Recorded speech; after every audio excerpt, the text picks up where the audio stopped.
오늘 이 시대를 살아가는 모든 백성들의 마음을 강력하게 사로잡는 어떤 마력 있는 대상이 무엇인가 라고 묻는다면, 사람들의 관심과 사람들의 추구하는 영역이 파편화되어 있기 때문에 쉽게 답변하기가 어렵습니다. 요즘 젊은이들은 BTS에 열광하지요. 연세 있는 분들에게 묻겠습니다. 그 BTS를 볼 때 현장에 가서 보고 싶고 10만 원 내도 아깝지 않고 가슴을 흥분시키는 대상인가요? 어찌 저런 걸 보면서 흥분하노, 참 이상하다 하시지는 않습니까? 클래식 매니아들은 그 길고 따분한 그 정교한 음악을 들으면서 감격하고 흥분하지 않겠습니까? 사실은 권력도 소수의 사람들이 관심 갖는 영역입니다. 초등학생들한테 크면 뭐 하고 싶냐? 대통령 쉽게 얘기하죠. 성인이 되어보세요. 5천만 명 중에 한 명 되는 그 길을 왜 가겠습니까? 국회의원도 그래요. 5천만 명 중에 300명 뽑는 그 길을 어찌 쉽게 가려고 하겠습니다. 그런데 이것만큼은 어린이든 노년이든 젊은이든 어떤 직업을 가졌든지 관계없이 모든 사람들의 관심을 집중시키는 한 영역이 있습니다. 그것이 무엇일까요? 그리고 예수님 시대도 그랬고 오늘날도 그렇습니다. 그게 뭘까요? 돈이에요.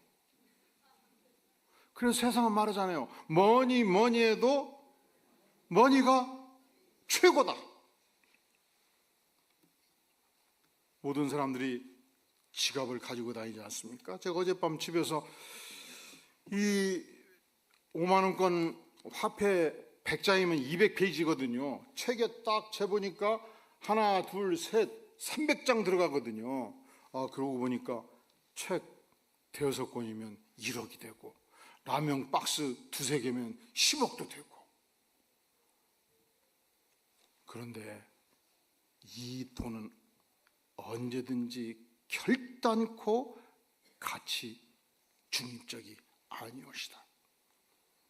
이 돈은 현대인에게 있어 어떤 사람에게는 인생의 전부이기도 합니다. 그래서 우리는 하나님께 묻죠. 하나님, 과연 믿는 백성들의 세계에서 돈은 무슨 의미가 있습니까? 두 가지 의미가 있어요. 첫째로 아주 어두운 면이 있습니다. 그래서 주님께서 강력하게 경고하십니다. 누가복음 6장 24절에서 따라해 볼까요? 화 있을진저 너희 부요한 자여. 부자들이 어떤 태도를 가지면 망할지어다, 지금 이렇게 말씀하는 거예요. 따라해 볼까요? 화 있을진저 너희 지금 배부른 자여. 잘 먹고 잘 사는 것이 망할지어다 주께서 말씀하시는 거예요. 많이 가진 자의 어떤 행동에 대해서 강력하게 경고하시지 않습니까? 누가복음 16장 13절에서 따라해 볼까요? 너희가 하나님과 재물을 겸하여 섬길 수 없느니라. 우리는 주장하지요. 하나님은 더 섬기고 나는 절대적으로 재물도 섬길 능력이 있습니다. 주께서 말씀하십니다. 결코 불가능하다. 마태복음 6장 19절에서 너희를 위하여 보물을 재물을 땅에 쌓아두지 말라 말씀하십니다. 누가복음 19장에서 약대가 바늘귀로 들어가는 것이 부자가 하나님 나라에 들어가는 것보다 쉬우리라 말씀합니다. 그리고 누가복음 12장에서 따라해 볼까요? 삼가 모든 탐심을 물리치라. 그리고 누가복음 6장에서는 말씀해요. 따라해 볼까요? 너희 소유를 팔아 구제하라. 하나님의 가르침이요, 돈에 관해서 아주 강력합니다. 엄격합니다. 결코 우리가 재물을 사랑할 때, 재물만을 목적으로 축적할 때 망하리라고 주께서 강력하게 경고하십니다. 그런데 우리 주님께서는 단지 경고만 말씀하시잖아요. 우리가 재물을 어떻게 사용할 때는 주님께서 박수를 치십니다. 주님께서 칭찬하십니다. 그러니까 이 돈이 양면성이 있단 말이죠. 어두운 면이 있고 밝은 면이 있고. 그러니까 꼭 그 생선 중에 그것 같아. 그것 무엇? 복어. 보고는요, 내장의 알에 독이 있어요. 잘못 먹으면 죽습니다. 그래서 보고 먹고 3명, 5명이 죽어버리기도 하잖아요. 그런데 그 독이 있는 부분을 다 긁어내고 요리를 잘하면 기가 막히게 맛있어요. 오늘 또 삼청동 그 유명한 복집은 줄을 2줄, 3줄, 20명, 30명 줄 서서 기다리면서 그 보고를 먹고자 달라듭니다. 마치 그와 같이 이 재물에 양면성이 있다 주께서 말씀하십니다. 삭개오가 너무 예수님이 만나고 싶었습니다. 드디어 예루살렘에 오셨습니다. 뽕나무에 올라갔습니다. 예수님을 만났습니다. 예수님이셔 우리 집에 오셔서 집에 모셨습니다. 은혜를 받았습니다. 예수님께 말씀드립니다. 예수님, 내 소유의 절반을 툭 떼어서 헐벗고 굶주린 자에게 드리겠나이다. 주께서 감격하셨습니다. 오늘 이 집에 구원이 이르렀도다. 주님, 제가 만약에 누구를 착취해서 돈 번 것이 있으면 4배로 갚겠나이다. 주께서 대단히 그 영혼을 기뻐하셨습니다. 죄사함 받은 한 여인이 예수님께 나아갔습니다. 수천만 원짜리 향유의 옥합을 깨뜨려서 예수님의 발에 향유를 쏟아 부었습니다. 그때 제자 중에 한 사람이 말합니다. 아니, 이 향유를 팔아서 가난한 자를 도왔으면 수백 명을 도왔을 텐데 어찌 이런 악한 행동을 한단 말인가. 그런데 주께서 이 여인의 헌신과 사랑을 칭찬하십니다. 너가 죄사함을 받았느니라. 이 복음이 증거되는 모든 것에 이 여인의 아름다운 소식이 증거되리라 해서 우리도 이 증거를 받고 있지 않습니까? 한 선한 사마리아인이 여리고에서 예루살렘을 향해서 올라가고 있었습니다. 강도 만난 자가 있었습니다. 난자되었습니다. 죽어가고 있습니다. 자기의 거금을 쏟아부어서 이 죽어가는 영혼을 살리고 치료해 줍니다. 주막집에 맡깁니다. 내가 예루살렘에 일 보고 내려올 때 반드시 갚아드리이다. 이 사람을 충분히 치료하여 주시옵소서. 이 사마리아 사람을 향해서, 이 선행을 향해서 우리 주님께서 칭찬하십니다. 권장하십니다. 그리고 젊은이를 향해서 너도 가서 이와 같이 하라. 따라 볼까요? 너도 가서 이와 같이 하라. 무엇을 말합니까? 돈은 절대로 가치 중립적이 아닙니다. 이 돈은 한 영혼을 죽일 수도 있고 이 돈은 한 영혼을 살릴 수도 있습니다. 그러면 하나님께서 우리에게 주신 이 소중한 자금을 가지고 우리가 어떻게 인생을 살 때 주께서 박수를 치실까요? 칭찬하실까요? 우리가 가진 자산을 정성을 들여 하나님께 드리고 이웃을 향해서 나눌 때 주께서 기뻐하십니다. 그러면 이런 질문이 생기죠. 아니, 내가 어떻게 벌은 자금인데 이것을 뚝뚝 띄워서 이웃을 위하여 준단 말인가? 그리고 얼마만큼을 줘야 되는가? 우리 주님께서는 예외적으로 본격적인 제자가 되고자 할 때 인생 전체를 바칠 것을 때로 요구하셨습니다. 그런데 일반적으로는 그렇지가 않아요. 자, 우리 다 함께 신명기 14장 22절 같이 한번 읽어볼까요? 시작.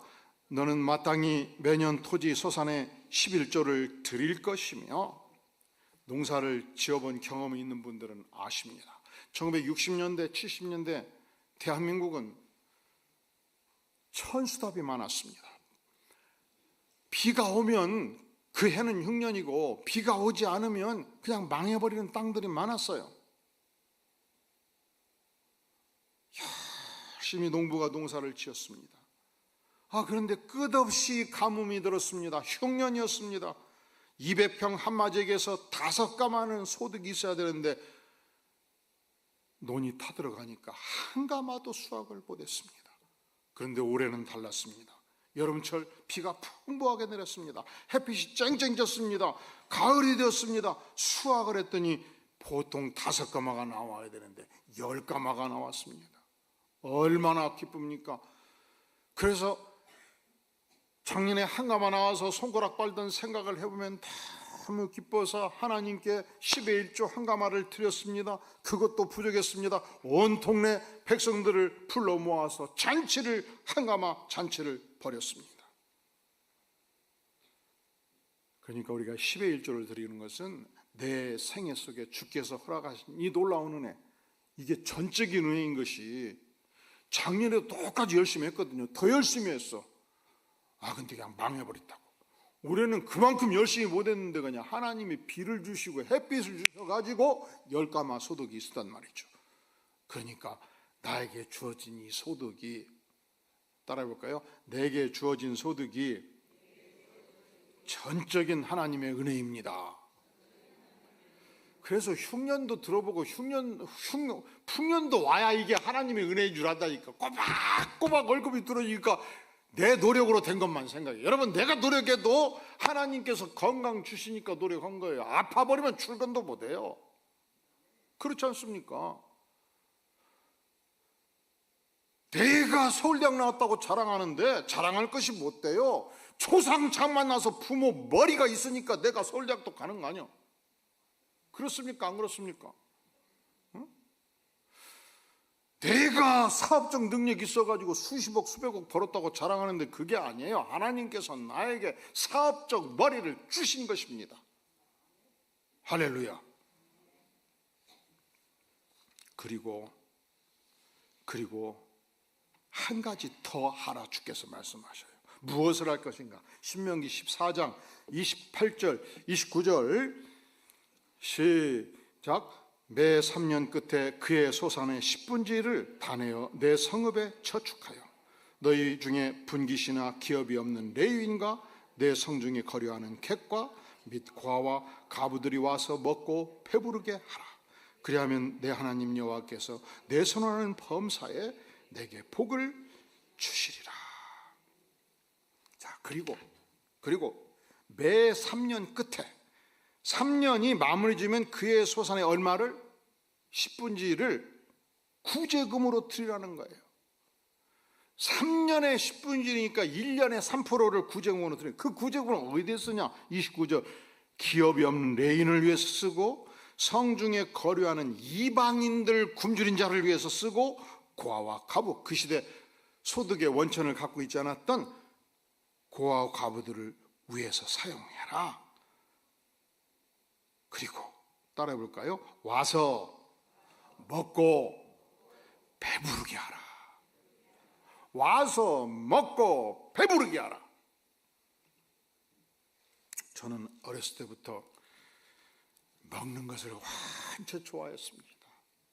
그래서 저희 어머니는 요리를 해서 주면 기가 막히게 맛있게 먹는 모습을 보고 앉아셨어요. 입을 봤어요. 너는 어찌 그렇게 맛있게 먹냐? 우리 어머니는 아들한테 요리를 해주고 안 잡숴도 배불렀어요. 제가 그걸 어떻게 합니까? 표정을 보고 알아요. 여러분, 우리가 가진 것으로 배고픈 영혼을 자, 본문 보세요. 따라 보세요. 와서 먹고 배부르게 하라. 아들이 와서 먹고 배불리 먹는 모습을 볼 때 기뻐하지 않는 어머니가 이 땅에 어디 있겠습니까? 그 심령으로 배고파하는 영혼들, 굶주린 영혼들, 고통당하는 영혼들이 와서 먹고 배부르게 하라. 그것이 내 영혼의 충족한 기쁨이 되지 않겠습니까? 그러니까 하나님이 나에게 300만 원 월 소득을 주시면 3% 10만 원으로 고통당하는 영혼이 와서 먹고 배부르게 하라. 성경은 우리에게 구제사역을 할 때 미니멈 최소한도를 얘기하는 것입니다. 성경은 우리에게 너가 가진 모든 것을 바쳐서 구제하라. 예외적이에요. 주님께 전적으로 헌신해야 될 소수의 제자들을 향해서 때로 말씀하십니다. 그러나 모든 백성들을 향해서는 3%를 이웃을 위해서 나누라 말씀하지 않습니까? 그러면 우리가 나눌 때 어떤 태도를 가져야 될 것인가? 신명기 15장 7절 말씀 시작. 내 하나님 여호와께서 내게 주신 땅 어느 성부에서든지 가난한 형제가 너와 함께 거주하거든 그 가난한 형제에게 내 마음을 완악하게 하지 말며 내 손을 움켜쥐지 말고 내 마음을 어떻게 하지 말라고요? 완악하게 하지 말라, 강팍하게 하지 말라, 냉혹하게 하지 말라, 차갑게 대하지 말라. 친절하게 따뜻하게 그리스도의 사랑으로 태어나는 것입니다. 내 손을 움켜쥐지 말라, 손을 펴서 나누어라 말씀하지 않습니까?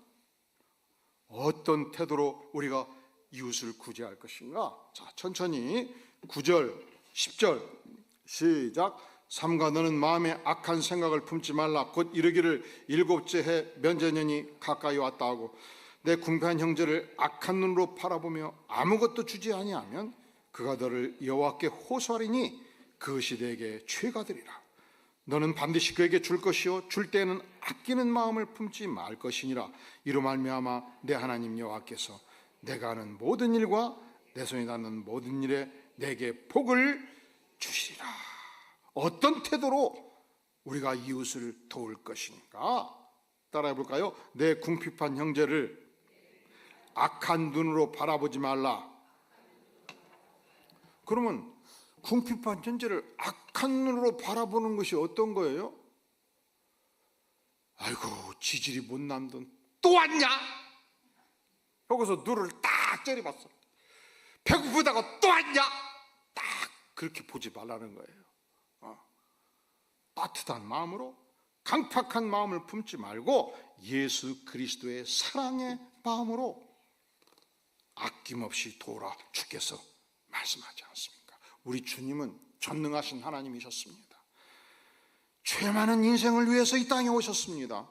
그리고 자기 전 자신을 십자가에 죽기까지 바치기로 결심하셨습니다. 이 죽으심은 예수님의 전 인격의 헌신이요 전 재산의 헌신이요 전 생애의 헌신이었습니다. 가장 큰 사랑으로 자신을 드리셨습니다. 우리는 그 큰 사랑을 받은 자로서 최소한 미니멈으로 3% 구제를 하라 주께서 말씀하지 않습니까?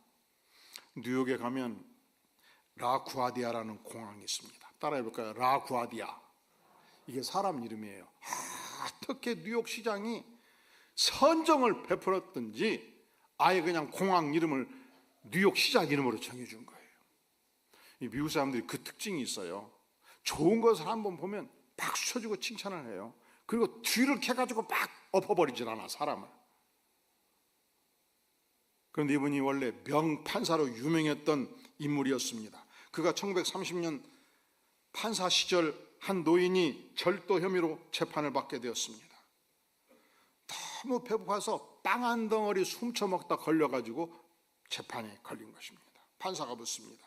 노인장, 과거에도 빵을 훔쳐먹은 적이 있었나요?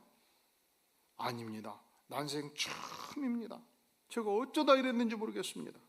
그럼 뭐 특별한 이유가 있지 않겠습니까? 왜 그런 일을 하셨습니까? 죄송합니다. 저는 지금까지 성실하게 살아왔습니다. 그런데 나이가 많다 보니 직장을 잃게 되었습니다. 제가 3일을 굶었더니요 눈에 보이는 것이 없었습니다. 빵밖에 안 보였습니다. 그래 그냥 먹어버렸죠. 판사가 판결합니다. 아무리 사정이 딱해도 남의 것을 훔치면 절도죄입니다. 법은 만인 앞에 평등합니다. 저는 이 노인에게 10불 벌금형을 선고합니다. 방청석이 시끌시끌했습니다. 아니 저 명판사라는 분이 저렇게 불쌍한 양반에게 형벌을 때리다니 술렁거렸습니다. 다시 판사의 판결문이 계속되었습니다. 하지만 이 절도 행위는 노인 한 사람의 잘못이 아닙니다. 이 도시에 사는 우리 모두의 책임입니다. 따라서 판결을 내린 이 판사도 내 자신에게 10불의 벌금형을 부과합니다. 그리고 여기 계신 모든 분들도 십시일반 벌금형에 동참해 주시기를 간절히 부탁드립니다. 하고서 법대안에 있던 모자 안에 10불을 넣고 방청객에 돌려서 드디어 모자가 판사한테 올라온 것입니다. 그때 판사는 10불을 빼가지고 벌금을 내주었습니다. 그리고 나머지 47달러 50센트를 노인장의 손에 쥐어주었습니다. 이제부터는 힘을 내셔서 청직하게 용기 있게 사시기를 바랍니다. 이 47달러 50센트를 받은 노인의 눈에서 굵은 눈물방울이 뚝뚝 떨어졌습니다. 이를 바라보는 모든 방청객들이 깊은 감동과 은혜가 있었습니다. 따라해 볼까요? 나눔과 드림은 언제든지 감동입니다. 언제든지 축복입니다. 언제든지 기쁨입니다. 자, 우리가 무엇을 나눌 것인가? 우리의 마음을 나누는 것입니다. 내가 가진 물질을 나누는 것입니다. 그리고 가장 소중한 나눔이 있습니다. 자, 우리 다 함께 15장 3절 말씀 같이 한번 읽어볼까요? 시작. 이방인에게는 내게 독촉을 하니와 내 형제에게 구워준 것은 내 손에서 면제하라. 계속. 내가 만일 내 하나님 여호와의 말씀만 듣고 내가 오늘 내게 내리는 그 명령을 다 지켜 행하면 내 하나님 여호와께서 내게 기업으로 주신 땅에서 내가 반드시 복을 받으리니 너희 중에 가난한 자가 없으리라. 너가 만일 너 하나님 여호와의 말씀만 듣고 그 말씀을 지켜 행하면 복을 받으리라. 그리고 이 말씀의 은혜를 우리가 이웃과 충분히 나누면 최고의 영광스러운 나눔이 되지 않겠습니까? 이번에 따라해 볼까요? 부활의 주 예수, 이 책을 우리 전 백성들이 나누었습니다. 이 책은요, 제가 평생 한번 쓰고자 했던 책이에요. 왜냐하면 저는 고등학교 2학년 때 내 친한 친구 권영택이라는 친구가 어느 날 어머니가 병약해서 돌아가시고 그리고 한 달 만에 누나도 세상을 뜬 거예요. 이 친구를 위로하기 위해서 저녁마다 그 친구 집을 제가 갔습니다. 옥상에 평상을 펴놓고 하늘의 별 봅니다. 경서봐, 저 유성 봤지? 난 말이야, 내가 오고 싶어서 이 땅에 온 것도 아닌데 갈 때는 내가 원하는 때 가고 싶다. 그는 자살을 생각하고 있었습니다. 그래서 이렇게 달라고 이렇게 달라고 이렇게 달리는데 한 달 지나니까 똑같은 생각이 나를 사로잡아요. 그때 교회를 다녔는데 아무 소용이 없어요. 인생이 너무 허무해요. 그래서 너무 허무해서 중간고사 때 내가 왜 사는지를 모르겠어요. 시험을 대충 보고 연필을 그대로 꺾었습니다. 그리고 머리를 빡빡 깎고 내장사로 들어가 버렸어요. 내장사. 한 10년 불경을 읽으면 내가 왜 사는지 알 수 있겠지. 그런데 주지 스님이 그 당시 제가 다니는 고등학교가 괜찮은 학교였기 때문에 후계자로 삼겠다고 1대1로 제자 훈련을 시작을 했습니다. 한문을 배우기 시작했습니다. 그런데 그곳에서 인생의 길을 발견하지 못했습니다. 대학 때 안묘 목사님을 만나고 성경을 읽다가 예수님을 만났습니다. 그런데 그때 한 참외가 친구 집을 신방 갔다가 친구 엄마가 딸의 사랑하는 친구가 왔으니 잘 대접한다고 그동안 쓰지 않는 방에 연탄을 넣고 뜨끈뜨끈하게 태웠는데 그날 가버린 거예요. 청년단체 전체가 충격이었습니다. 그때 장례식 때 안병호 목사님, 믿는 자는 영생을 가졌나니 나는 부활이요 생명이니 예수 그리스도가 부활이요 생명인 것을 알고 그때 이후 저의 인생 전체를 주 앞에 들기로 작정했고, 그리고 그때 예수 믿고 그때 저는 처음 예수 믿을 때 그날 목회자로 부른 것을 알았어요. 처음 예수 믿을 때 목회자로 부른 것을 안 사람을 지금까지 김경서부에 찾아본 적이 없어요. 부활이 생명입니다. 부활이 축복입니다. 이 땅의 모든 인생은 누구나 죽음 아래 갇혀 있습니다. 따라해 볼까요? 부활의 주 예수. 그런데 우리 교인 중에서 이 책을 읽고 은혜를 받았습니다. 저한테 한 박스 요청을 했습니다. 한 박스가 30권이에요. 만나는 한 사람 정성스럽게 말씀을 나누기 시작을 했습니다. 28권을 나눴습니다. 우리가 말씀으로 은혜 받고 이 말씀으로 나누는 것이야말로 지상의 위대한 축복이 아니겠습니까? 오늘 설교 제목을 기억하시는 분, 설교 제목이 뭐예요? 따라해볼까요? 나눔의 축복, 나눔의 미학. 우리가 여행을 하다 보면 너무 경치가 아름다우면 이렇게 태도들이 사람들이 확확 바꿔지죠. 갑자기 뭘 꺼내요? 핸드폰. 그래서 뭐예요? 막 찍기 시작하죠. 너무 경치가 아름다우니까 내 눈에 담아두기가 영혼성이 없잖아요. 찍어서 다시 보고 싶잖아요. 오늘 또 파리의 르브르 박물관 가면 이 모나리자 작품 앞에 수백 명의 사람들이 모여서 기다립니다. 그 아름다운 작품을 보기 위해서. 지상의 가장 아름다운 작품은 나눔의 미학입니다. 내게 주어진 이 위대한 삶을 이웃과 더불어 가진 것으로 나눌 때 주께서 복되다 말씀하십니다. 처음부터 전 재산 나누라 하면 못해요. 그러니까 주께서 얼마나 지혜가 많으신 분입니까? 적어도 3% 시작해라. 출근해서 고통하는 한 영혼을 위해서 밥 한 끼 대접해라.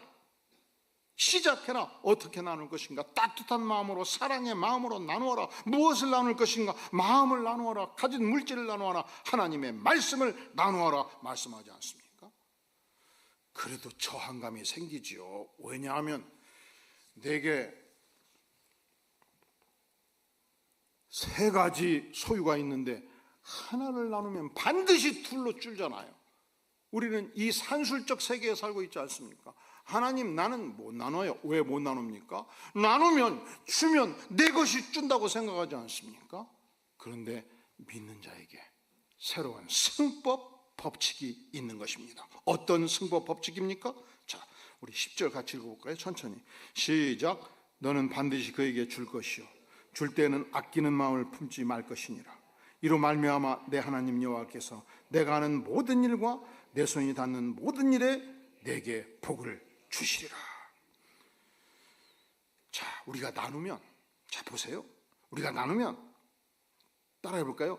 너가 하는 모든 일, 내 손이 닿는 모든 일에 복을 주시리라. 나누면 내가 움직이는 모든 일, 내 손이 닿는 모든 곳에 하나님의 영광스러운 축복이 쏟아져 내린다는 것입니다. 10배, 100배, 1000배의 축복을 전능하신 하나님께서 베풀어 주신다 말씀하지 않습니까? 6절 내 하나님 여호와께서 내게 허락하신 대로 너에게 복을 주시리라 말씀하시지 않습니까? 18절 하반절 따라해 볼까요? 내 하나님 여호와께서 너의 범사에 너에게 복을 주시리라. 1948년도 5월 14일 이 남한 땅에서 총선이 치러졌습니다. 그런데 그때까지 놀라지 마세요. 남한은 전기의 70%를 북한에서 보내주고 있어요. 북한은 수력 자원이 풍부합니다. 북한은 지하 자원도 풍부합니다. 그런데 북한에서 전기를 끊어버렸어요. 전기를 끊으면 남한의 정권이 뒤집어질로 생각을 한 거예요. 그때 미국의 정기왕으로 알려진 조지 실러라는 인물이 이 남한의 딱한 소정을 들었습니다. 이 발전소를 건설하려면 2년 3년 긴 세월이 걸리잖아요. 그가 거대한 선박 2개를 임차를 했습니다. 그 선박에 큰 발전기 2개를 장착을 했습니다. 그리고서 선박 하나는 부산항에 입항시키고 선박 하나는 인천항에 입항시켜가지고 송전선을 연결해서 전기를 무상으로 공급하기 시작한 것입니다. 그리고 8년이 지났습니다. 1956년도 그가 대한민국을 방문해서 경무대로 이승만 대통령을 예방했습니다. 그리고 작은 상자를 하나 건네주었습니다. 대통령 각하, 이것이 유명한 우라늄 덩어리입니다. 각하, 이 우라늄 덩어리 하나만 잘 활용하면 발전소 수십 개의 힘을 갖게 될 것입니다. 그리고 그가 미국과 합작해서 이 대한민국의 원자력 협력기구를 창설했고 서울 화력발전소를 가설했고 그가 직접 작업복을 입고 한국인들에게 기술 전수를 했고 그때부터 서울대학교에 원자력 학과를 개설했고 오늘날 전 세계에서 한국이 이 원자력 발전소 기술 1등이라는 최강국이 되도록 초석을 깔게 된 것입니다. 따라해 볼까요? 나눔은 언제든지 지상 최대의 축복입니다. 나누는 삶을 통해서 하나님이 주시는 위대한 분복을 누리는 백성들 모두 되시기를 주의 이름으로 축원합니다. 기도합니다. 영광의 주님, 그렇습니다. 우리가 이 땅을 살아갈 때 주께서 우리에게 주신 소요로 아파하는 영혼들, 고통하는 영혼들 도우며 주님 따뜻한 마음으로 세상을 바꾸어가는 위대한 하나님의 백성들 되게 하여 주시옵소서. 예수님의 이름으로 간절히 기도하옵나이다. 아멘.